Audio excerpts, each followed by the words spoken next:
మరి ఈరోజు నిజంగా కూడా మేము చాలా సమస్యలు ఎదుర్కొంటున్నాం. నేను సీనియర్ ఒక 3 సార్లు ఎమ్మెల్యేగా చేసి మంత్రిగా చేసి ఇప్పుడు మళ్ళీ 4సారి శాసనసభ్యులుగా ఎన్నుకోబడ్డారు.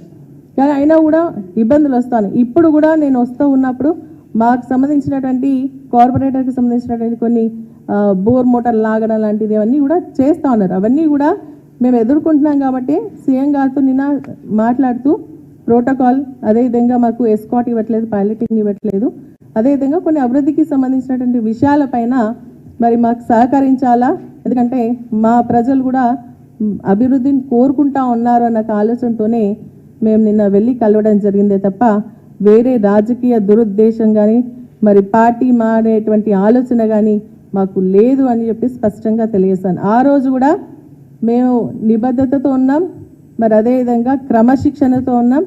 ఈరోజు కూడా అదేవిధంగా పార్టీ నాయకత్వం పైన నాయకత్వం ఆధ్వర్యంలో పనిచేయడానికి సిద్ధంగా ఉన్నామని చెప్పేసి కూడా నేను స్పష్టంగా మీకు తెలియజేస్తాను. ఎందుకంటే ఈరోజు చాలా ఒక్క రోజుల్లో ఎన్ని రకాలుగా మాట్లాడమంటే నిజంగా కూడా బాధాకరమైనటువంటి విషయం.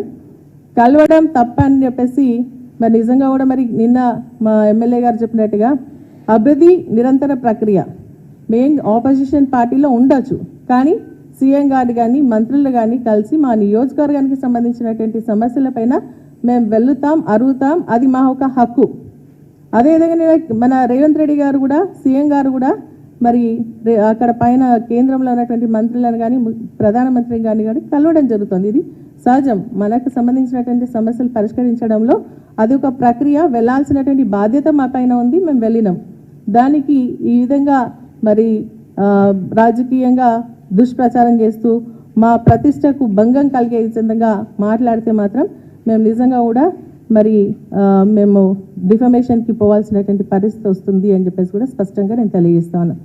ఈ రోజుకు సంబంధించిన కొన్ని ఇష్యూస్ పైన కూడా, ప్రోటోకాల్కి సంబంధించినటువంటి ఇష్యూస్ పైన కూడా మన ప్రభాకర్ గారి, మరి అదేవిధంగా మన మైపాల్ రెడ్డి గారు కానీ, అదేవిధంగా మా మాణిక్యరావు గారు కానీ, చింతా ప్రభాకర్ గారు ఎదుర్కొంటున్నారు. మన చింతా ప్రభాకర్ గారు మొన్న కూడా నేను స్పష్టంగా చెప్పినాను, కళ్యాణ లక్ష్మి చెక్కులు పంపిణీ చేసింది ఎవరు, గతంలో ఎవరు పంపిణీ చేసింది, ఎమ్మెల్యేలు పంపిణీ చేసింది. అదేవిధంగా ఈరోజు వారు పంపిణీ చేసేందుకు వెళ్తే అక్కడ ఉన్నటువంటి కాంగ్రెస్ పార్టీ ఇన్ఛార్జీలు వచ్చి ఆయన ఇలాగ ఆయనకు ఆరోగ్యం బాగాలేదు, అయినప్పటికీ కూడా ఆయన పక్కకి జరిపి వాళ్ళు ఇచ్చినటువంటి పరిస్థితి ఉంది.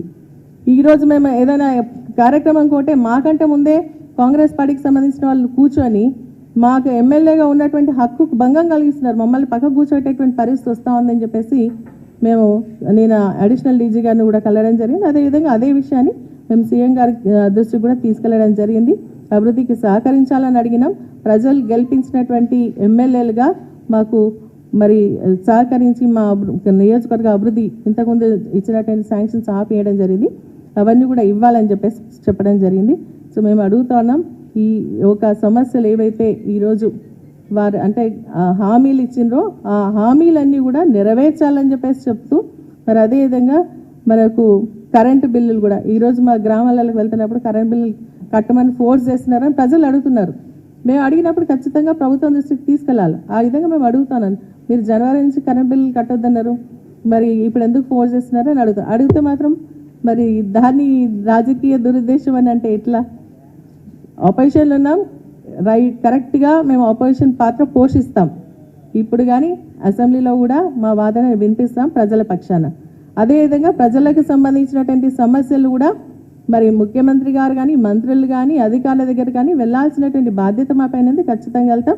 దీన్ని మేము నిజంగా నిన్నటి నుంచి వస్తున్న దాన్ని చూస్తుంటే చాలా బాధ అనిపిస్తుంది. ఎందుకంటే ఒక సీనియర్ శాసనసభ్యులుగా ఇటువంటి అపనిందను మరి నా మీద వేయడం అనేది మంచిది కాదు అని చెప్పేసి కూడా నేను చెప్తాను. ఇటువంటి మీడియాలో వచ్చేటువంటి కథనాలు ఏమున్నా కూడా స్పష్టంగా మమ్మల్ని అడగండి, మా ఒక ఉద్దేశం తీసుకొని వేయాలే తప్ప మా పైన మరి దుష్ప్రచారం చేసే విధంగా ఉండొద్దు అని చెప్పేసి కూడా నేను స్పష్టంగా తెలియజేస్తా ఉన్నాను.